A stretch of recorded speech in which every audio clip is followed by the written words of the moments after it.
The sea didn't roar at first, it whispered. A low, trembling hum rolled across the dark waters of the Strait of Hormuz, the kind of sound sailors feel before they hear. The night was thick, heavy with heat and tension, as if the sky itself was holding its breath. Then, in a single, violent instant, the horizon lit up. Streaks of fire tore through the darkness like burning comets. 200 of them, fast, unforgiving, final, on the deck of the USS Farragut. Commander Daniel Reyes felt the vibration before the alarms screamed. A veteran of 20 years, Daniel had seen war zones, piracy threats, and tense standoffs, but never anything like this. He had grown up in San Diego, the son of a fisherman who taught him how to read waves and weather. But no wave had ever looked like this. No storm had ever come from below the horizon with such precision. Missile lock multiple signatures. A young radar officer shouted, his voice cracking. Daniel didn't respond immediately. His eyes were fixed on the incoming trails of fire, each one a decision already made. "Brace for impact," he said finally, steady but low. Thousands of miles away, inside the Pentagon, Lieutenant Analyst Sarah Mitchell stared at her screen in disbelief.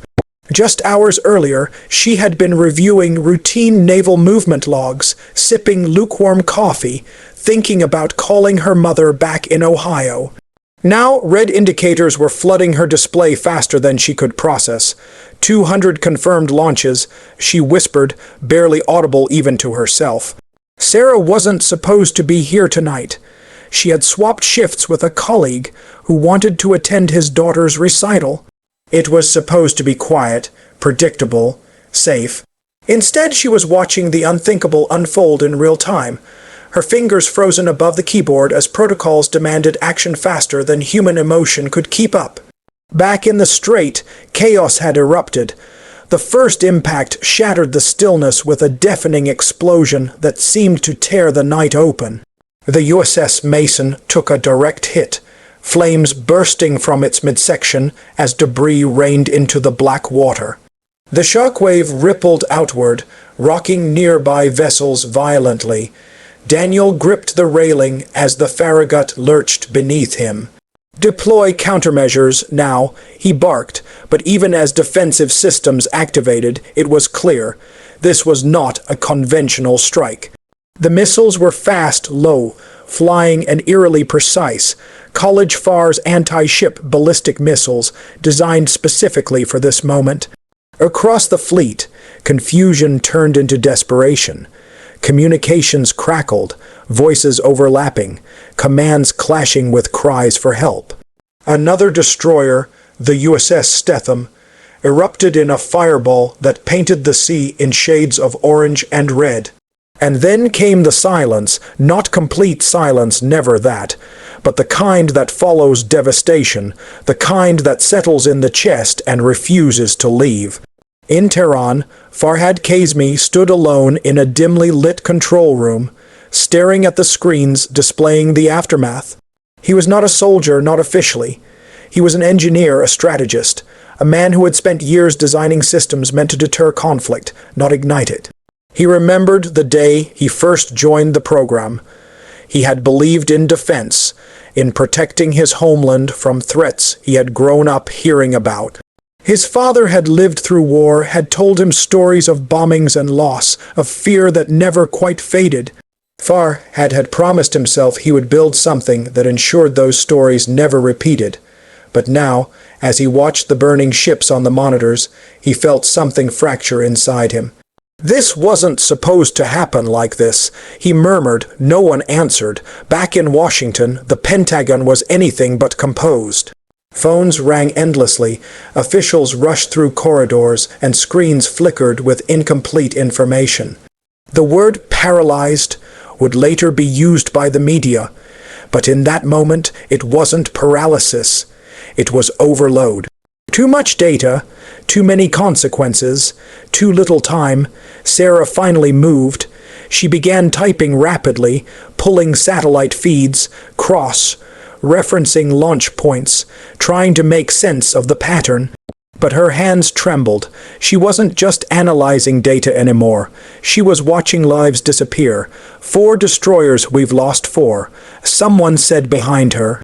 The words hit her harder than any alarm. She thought of the sailors on those ships, people like Commander Reyes. People with families, dreams, unfinished conversations. She swallowed hard and kept working. Out at sea, Daniel Reyes struggled to maintain control as the Farragut took a glancing hit. The explosion threw him off his feet, his ears ringing as smoke filled the air. Around him, crew members shouted, some injured, others scrambling to contain the damage. Report, he demanded, forcing himself upright. Engine room compromised, sir. Fire spreading. Another explosion cut the report short.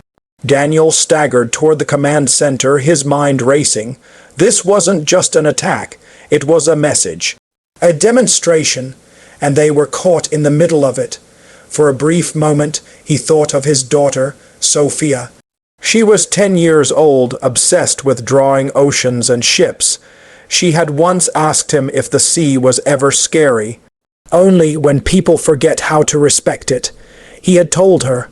Now he wasn't sure if he believed that anymore. Meanwhile, Farhad sat down slowly, his hands clasped together.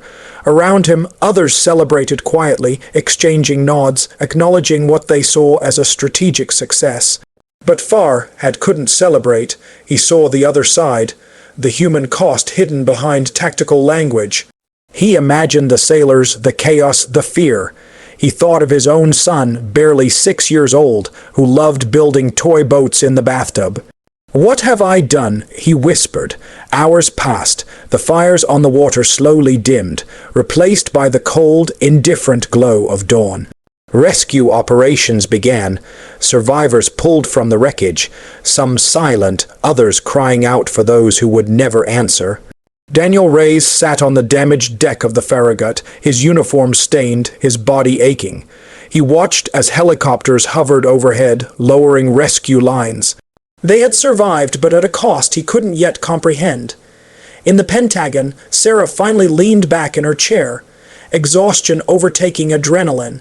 The initial reports were complete. The reality was undeniable, but something inside her had changed. This wasn't just data anymore. It was a story, a tragic one, that demanded to be understood, not just reacted to. And in Tehran, Farhad made a decision. He stood up, walked to his terminal, and began compiling everything: design flaws, escalation risks, unintended consequences.